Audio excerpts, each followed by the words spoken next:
嗨，大家好，我是坦平叔。今天是2025年7月20号，这一期咱们继续聊聊恒大清盘，聊聊中国的房地产。咱们先看房企的消息。最近有媒体报道说，万科将迎来组织架构变动，万科将取消所有区域公司，这也是深铁入驻后第一次对万科进行组织架构调整。这次调整的重点是在区域公司层面，取消区域公司。由总部直管城市，上海的开发经营本部就是地产总部也要挪回深圳。这意味着万科的管控模式将从原先的3级管控转向2.5级管控，实际上就是万科要收缩，组织架构扁平化，减少中间环节。本次调整涉及5大区域公司：北京、华东、华中、南方、西南。2个总部直管公司广佛、上海，以及2个总公司东北、西北。区域平台职能大幅收缩，核心权限，比如说采购权收归集团。这个做法似曾相识，我想起了融创、碧桂园，他们暴雷之前都采取了这些措施。这个碧桂园是暴雷之前，它什么区域公司。什么有10个变成5个，还是有14个变成7个，也直接砍了一半，再过一段时间没了。融创也一样，一个是为了扁平化，一个也是为了这个优化，叫减员增效。区域公司没了，区域公司的老总、副总、员工合并了，这些措施一般的都是企业在收缩的时候要叫开源节流啊。反过来也验证这万科现在是处在什么一个地步。什么样一个境遇？万科下面还是深不见底，还在开启渡劫模式。开启渡劫模式的不光是万科，也不光是开发商，房地产上下游都一样，叫无一幸免。今天实际上是昨天，又一家知名装修品牌上了热搜，叫亮家居。各大媒体都在报道，他这个上热搜够狠的，非常惨啊！这个我是看每日经济新闻报道说，知名连锁家装品牌亮家居近日被传破产。从7月18日开始，多位亮家居消费者都收到关键内容为公司停止经营的通知。7月19日上午10时，记者抵达位于广州市天河区珠江新城保利克洛维中景大厦的亮家居总部，当时楼下已有不少消费者如供应商。记者在亮家居所在楼层发现，与家居行业普遍的周末才是旺季形成鲜明对比。该企业玻璃门紧闭，透过玻璃门可以看到电脑、打印机等办公设备。每次这么一说的时候，我又想起了我那个同学当这些消费者、供应商跑到这个亮家居总部的时候，居然还能看到办公区还有电脑、椅子、打印机、办公设备。我那个同学他因为别人欠他应付账款，他也是突然有一天早上，好像听到一个朋友说，他那客户跑路了，是一家非常大的一个陶瓷厂。结果等他赶到那个企业的时候，基本上都已经被人搬空了，说办公室里只剩下一个烟灰缸，他只好把那个烟灰缸拿走了，不能空手而归。你看这个亮家居居然电脑、打印机、办公设备还在这个办公室里面。我们接着看，他说门外还有一名物业人员值守，他称当天早上已有几波人过来了解情况，以亮家居供应商为主。那肯定亮家居欠供应商的钱呢。这个亮家居所在大厦物业人员在现场转述亮家居人力资源负责人的说法，说昨天7月18日，姓刘的人力老总说，今天7月19日各个门店都会正常开门，消费者可以去门店进行登记。不过，记者了解到，多家亮家居门店19日并未开门营业。有分包亮家居装修工程的项目经理告诉记者，与亮家居合作已有4年，该企业曾在工程款发放速度越来越慢的情况，付款周期从18天到1个月，再变成40天，今年开始是6个月。我本来想着结完就不做了，没想到还没结算就出事了。你看看，这恐怕1年2年又白做了。记者在7月19日上午尚能打开亮家居官网，但到了下午，发现网页显示该站点已经被管理员停止运行。记者多次拨打亮家居创始人曾玉洲电话，该号码处启用来电提醒功能状态。这是每日经济新闻报道。为什么说这个亮家居暴雷破产非常惨烈呢？是因为网上流传的消息称，亮家居创始人已于7月17日凌晨坠亡。多位维权者及亮家居员工表示，他们也听到了该消息，这也导致了亮家居突然宣布停业。这是澎湃新闻报道，也就是创始人直接坠楼，一走了之了，不带走1分钱债务啊！大家爱怎么处理？创业这么多年，把自己送上了绝路。我看网上智能深度思考说，这个2025年7月17日凌晨，曾玉洲53岁。也就是那个亮家居的创始人，在广州天河区某写字楼坠楼身亡。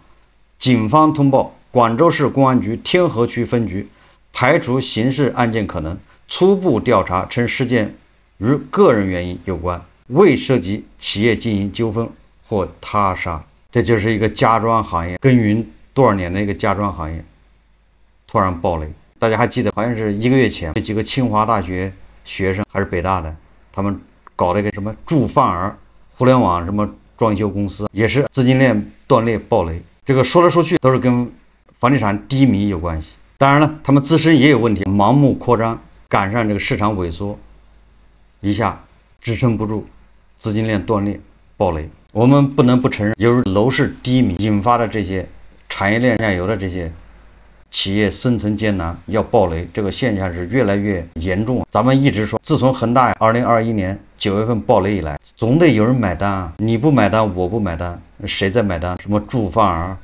什么亮家居，有的已经付出了生命的代价，有的企业早就破产了，破产清算。大部分企业都硬撑到现在，实在撑不下去了。我以前就说了，今年是应收账款暴雷之年。为什么是暴雷之年？就是因为大家扛了4年，真的是没有钱再扛了，穷尽了办法，扛不下去，看不到希望，只能是越陷越深。所以有的想不开的就一走了之。恒大暴雷以后，咱们一直说不要创业，轻则这个破产负债一辈子爬不起来，重则你看看像这个亮家居老板一样走上绝路。我们再看看这个关于房地产专家是怎么说的。7月17号，上海财经大学校长刘元春在某一个论坛上说，他说房地产已经度过了最危险的时刻。这个刘元春，我记得以前咱们也转过他的一些视频，他经常对中国的经济现象做出评论。他是上海财经大学校长，专家无疑。他说房地产已经度过了最危险的时刻，那就是闯关成功呗，已经着陆了，至于是脸着的地还是屁股先着的地，先不论，已经着地了。他理由是什么？理由是一是因为房地产对宏观经济影响作用已经大幅度减少，二是因为房地产领域不存在灰犀牛风险。对刘校长的这个结论，我觉得值得商榷。所以第一个，他说房地产对宏观经济的影响作用已经大幅度减少，我觉得这个是应该问题不大。随着房地产上下游产业在 GDP 中的占比，它现在越来越小，那确实是，那它对 GDP 的影响作用也在大幅度减少。但这是不是就代表着度过了最危险的时刻呢？这个不一定。你不能因为它这个对宏观经济占比小了，影响作用少了，房地产就度过了最危险的时刻。我理解上，这个专家讲的意思是，房地产对中国经济这个影响最危险的时候过去了，但是房地产本身它最危险的时候有没有过去呢？这是俩概念啊！你要从房地产自身角度来说，它最危险的时候还没过去。如果它最危险的时候过去了，那怎么万科还要优化调整？深圳国资委还要给万科输血？就连房地产上下游的家装行业老板都跳楼，这怎么叫房地产度过了最危险时刻？甚至房地产对经济的危害，说最危险的时候过去了，这个都不一定成立。第二个，他说房地产领域不存在灰犀牛风险，我觉得这个说的就更不对。只要万科还有暴雷的风险，那就是灰犀牛。现在连央企房地产开发商现在业绩都不行，房子都卖不动。你能保证央企房地产开发商，比如华润、保利、什么招商这些大的央企，他们都没问题？谁敢打包票？这是从房企来说。那从韭菜这一端，现在韭菜他都不买房，你有什么办法？那从地方政府这边说，地方政府的地卖不掉，还有专家逼着地方政府要发债去把开发商的地买回去，把开发商盖的房子买回去。一边是等着卖地回了钱救命发工资还银行利息，一边还要他花钱去买地。你说这个，我也不知道这个专家都是怎么这么聪明，这是什么操作？你看那个网红城市杭州，今年上半年卖地收入已经超过去年全年了，那都是玩命的卖地回来钱，维持它的增长，他也干这个干的都要花钱。结果你逼他说，你把以前卖掉的地你再买回来，你把这个开发商开发的房子卖不掉，你买回来，有一种可能，那就是买的特别便宜。你看那个应该是世贸集团的，在深圳12块地，当年拍下来，2017年拍下来是430亿，好像现在政府把它收回去是68个亿收回去。你要这么玩，政府愿意？就现在送钱给政府，那这政府这种要求他能满足，这叫有利可图。你比如开发商的房子，现在市场价格是1万一平米，你说你4000一平米卖给政府，那政府也愿意勉强同意吧？毕竟钱他不探手，不是有钱谁不赚？所以说专家说房地产对宏观经济影响逐步减少，确实在减少，但是不代表风险没有了，其实风险还是很大的，稍有不慎，不知道有多少人要跳楼。房地产领域是不是有灰犀牛？这专家话还没完，那边有一个跳楼的了，连政府都最近开会都说了，以更大的力度，什么对房市什么止跌回稳，以更大的力度，那说明这已经火烧眉毛，迫在眉睫了。但是专家在这儿还是叫什么？山女不知亡国恨呐，隔江犹唱后庭花。政府都在这急得跳，那专家在说你别急，不要怕，已经过去了。那既然最危险的时候过去了，为什么还要以更大的力度去稳房地产？所以说这专家就一味的唱多，解决不了问题。专家的这种言论虽然能给一些这个炒房的或者一些人一些安慰，让他不要焦虑，起到一些按摩作用，但是我觉得这里面误导的成分会更多。不要说普通的韭菜，就连全球第一大资管巨头贝莱德，无所不在的贝莱德啊，他都已经被这中国的房地产给深深的上了一课。全球第一大资管巨头贝莱德集团战术性断供上海一个写字楼，宁可亏损4.2亿，也要抛掉这个探手山芋，因为现在的租金已经不够付利息。这栋写字楼位于上海普陀区长风北岸，是贝莱德在2017年通过下面一个私募基金用12亿买下的。当时贝莱德付了4.2亿的首付款。你看这贝莱德跟咱们韭菜买房是一样的，不过它单位是亿，一共是12亿，他付了4.2亿的首付，大概35%，那贷款65%。你看剩下的7.8亿是以香港渣打银行为首的银团给提供的贷款，也跟咱们韭菜按揭是一个道理。当时约定的是2023年到期，但是到了2023年就没还，把合同延期1年，也就是到了2024年，结果贝莱德干脆断供了。我记得去年咱们节目还介绍过，最近这个事情又上了新闻。为什么？是因为刚刚几天前这栋楼终于完成了交割，那谁把这个房子买走了？据消息说，最终应该是一家专门做不良资产并购重组的内资企业收购。这个企业叫鼎一投资啊，去捡漏。也就是这个房子贝莱德他不要了，他首付4.2亿扔在里面，他不要了，他也不还，这个房子就押给了渣打银行，给他银团，你们自己处理。那这个银团肯定把他房子拿去拍卖啊。那有一个叫鼎一投资的捡漏，不知道花多少钱买了。总之，贝莱德之前准备是以9亿元的价格把这写字楼卖掉，但根本卖不掉。多方尝试之后，贝莱德决定止损，直接断供。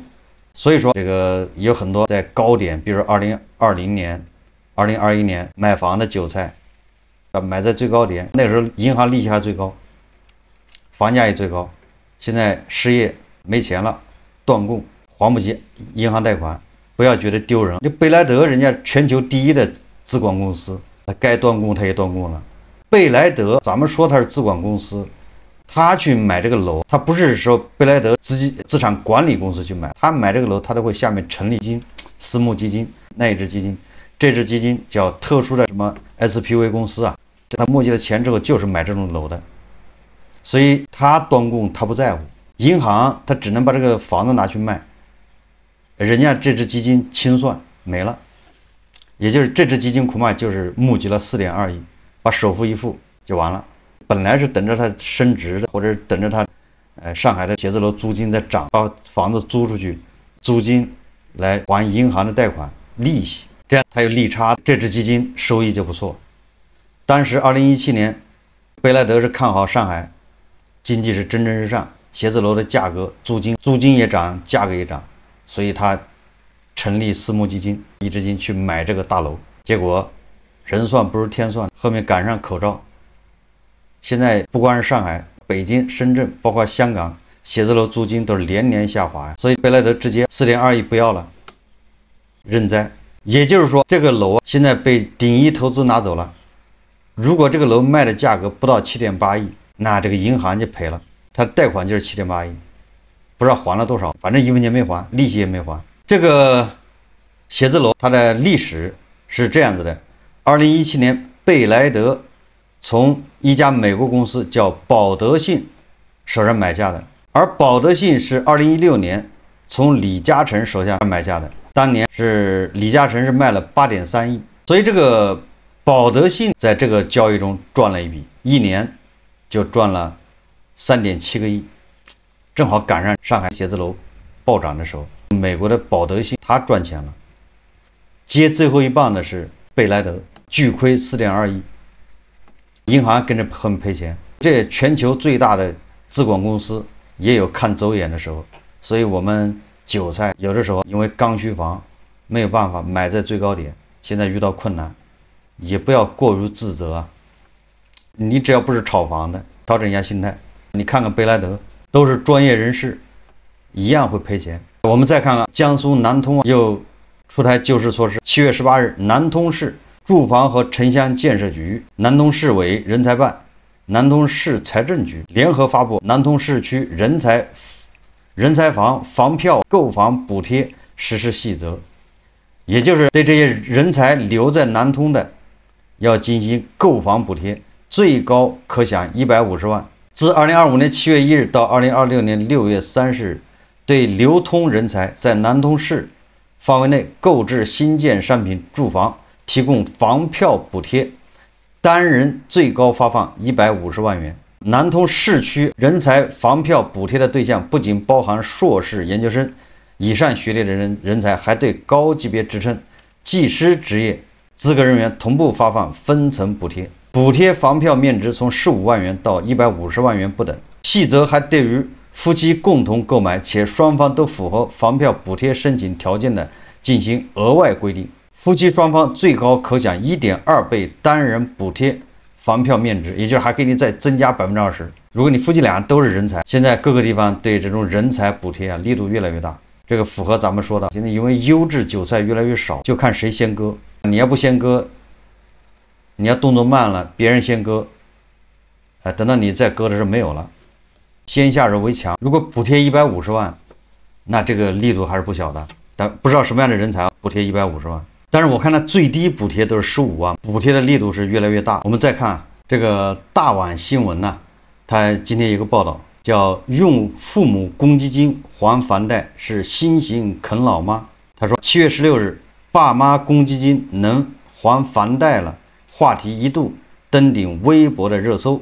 据湖南日报报道，今年以来，湖南多地明确住房公积金家庭代际互助政策，让家庭成员公积金可合理支持住房需求。不止湖南，子女买房在符合一定条件的前提下，就能够提取父母的公积金。这个被称为公积金全家桶的政策，在很多省份和城市得以落地。父母公积金帮着还房贷政策，是因为因势应时的产物。这项集中财力办大事的政策，让一部分年轻购房者拍手称赞，但也有人质疑，这算不算新型啃老？因为住房公积金与养老金一样，也是社会保障的重要组成部分。如果父母此前没有提取过，退休时还有一笔比较可观的收入，有人担心，如果父母的养老钱被提前透支了，他们以后看病养老需要钱怎么办？每项政策出台都有其主要目的，很难面面俱到，全面兼顾。公积金家庭代际互助政策只是给有条件、有意愿的家庭一个可选项，而不是规定必须如此。具体执行起来是家庭互助还是辛勤啃老，因人而异。子女应与父母充分沟通，平衡购房需求与家庭责任。如果父母公积金余额充足，今后养老医疗没问题，也愿意帮助子女解眼前之忧，当然皆大欢喜。如果父母公积金余额有限，就得三思而后行。用父母的公积金还房贷，我觉得这个没毛病，关键是家庭成员之间怎么协调好。如果你愿意，这个叫丝滑啃老嘛。住房公积金它跟养老金是俩概念。住房公积金你只能用来买房，要么租房。你只要买房你租房了，你可以把它提出来。而且这个住房公积金一旦退休了，它应该公积金就没了，就没有不再增加了。他如果还在上班，就父母在上班，那他本人要交，从他工资里扣，单位也给他交，应该是这么一个政策。退休了这一项就没有了，那就是你在银行的公积金账户里面，你可以把它提出来。所以我觉得这些钱本身父母的资产，他愿意给谁就给谁，他也不花，最后也是给子女的。不是所有的父母都像娃哈的这个布鞋首富那么有钱，大量的资产。但是只要是父母，大部分都是因为中国人本质上不喜欢负债，走的时候说他负债累累，这种人少，你不能说没有，那身上的多少有点三瓜两枣的，有存折，或者有股票，或者有其他的房子资产等等，反正最终都是给子女的，你提前给也一样。总之这个时候啃老也不丢人，有老可啃那是幸福的，就怕你没老可啃。有的人不仅没有老可啃，那还得担负着养老的责任。那这就是农民子弟，那农民一个月就100多块钱，你怎么啃？没得啃。生病了你还得倒贴钱，他那个医保也报不了多少钱。所以说有老可啃是幸福的。很多人不仅没有老可啃，反而还要养老，所以他的压力就大，所以他叫勒紧裤腰带，他就死活不花钱，他就不消费，他也不敢加杠杆买房。这样的人很多啊。你只要有一个你的父母是农村的，那你就得想着办法就得养老，有什么老可啃呢？好，这期节目我们就聊到这里，感谢大家收看。如果喜欢我的节目，欢迎订阅转发，也可以在下方留言评论，谢谢大家。